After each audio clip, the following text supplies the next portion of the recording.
Hey everybody, it's Susan, and welcome back to another video. So glad you could make it. And today I'm going to be showing you exactly how I started my storage pantry in our house and how you can begin a storage pantry of your own. So come along and let me show you how it's done.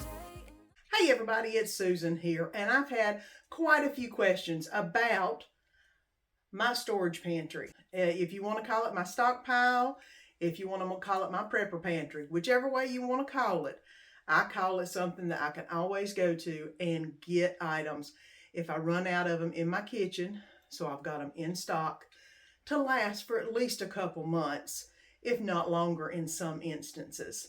And of course, if y'all have seen any of my restock videos, you know this is where it's at. My daughter wound up getting married, moving out of the house, and I turned her closet into my storage pantry. And I'm going to take you through the steps that you can do to start your own. First of all, find you a spot. See what kind of area you have where you can store stuff. That way you can put it away, you know it's there, and you can go to it when needed. It doesn't have to be in the kitchen.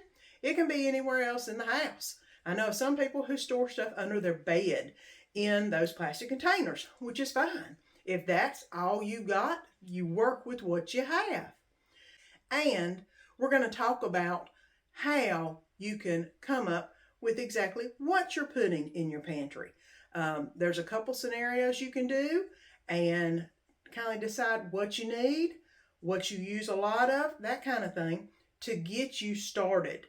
Whether you have $5 a week to put on a little extra something to put in storage or $25 a week, you can always do a little bit to put back so you will be more secure in the future when it comes to your food and your food supply.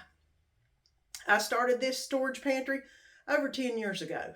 I wanted it. I wanted that security, knowing that I had food if anything were to go wrong, and I could just go to the pantry and get what I needed.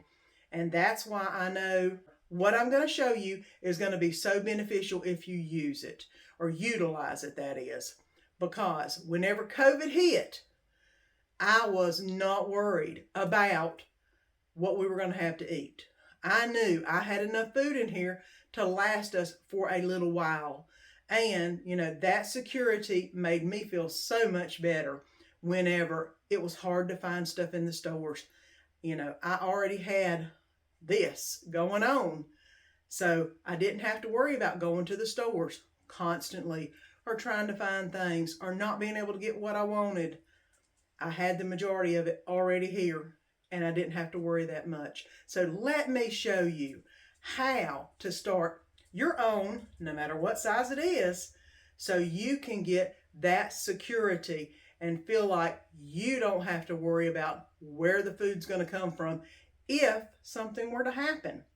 I'll just take you through how I got to this point.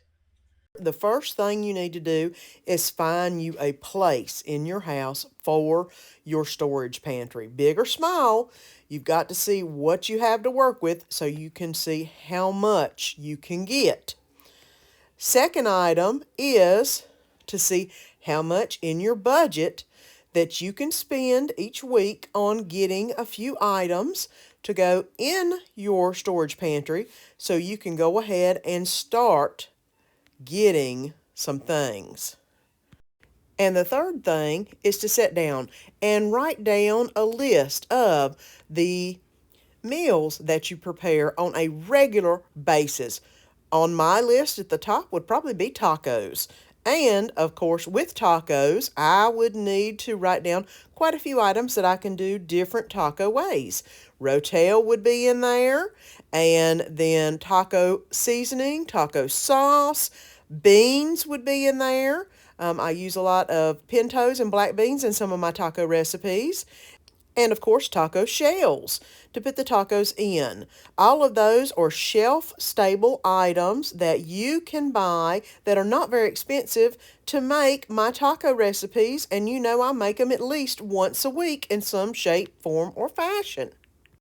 And once you get a list of the items that you use on a regular basis, then you can do one of two ways. You can look through the websites at different stores to see which ones have the best prices on the items and make a list for each store and each item so you can see which one is going to give you the better price if you don't mind going to a few stores. Or you can just go to a store like Aldi's or Walmart to get all your items in one place. And if you go to Aldi's, you can always use these cardboard flats to help you stack your canned goods so it'll look more organized. And if you can afford a whole flat, you could definitely get it because they've got them. And once you get your groceries home, make sure that you store boxed items such as this hamburger helper in plastic containers. There are always some type of bugs or rodents that could get into food that are in boxes. So take extra precautions with them. Any type of rices or sugars you can put in the freezer first and then put them in storage containers. That way you know that any bugs that might be in there are killed. And don't forget, whenever you get new canned items, to rotate your stock. The oldest at the front, the newest at the back. That way you're going through your items on a regular basis so they don't go out of date. If you need any additional ideas or information, please look at one of my restock videos. I go through the whole process in depth. And if you do have questions, you can always comment me on the comments, or you can email me at susanhauser.creator@outlook.com, and I will return an email and help you as much as I can to get your storage pantry started. I hope you liked this video and hope it gave you some good information on how to start your own storage pantry so you can feel secure about the food that you have on hand when things get tough.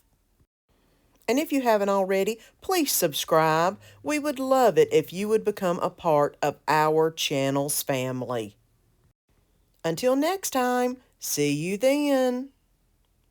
Please like, subscribe, follow, comment, share, and ring that bell so you don't miss any of the upcoming videos.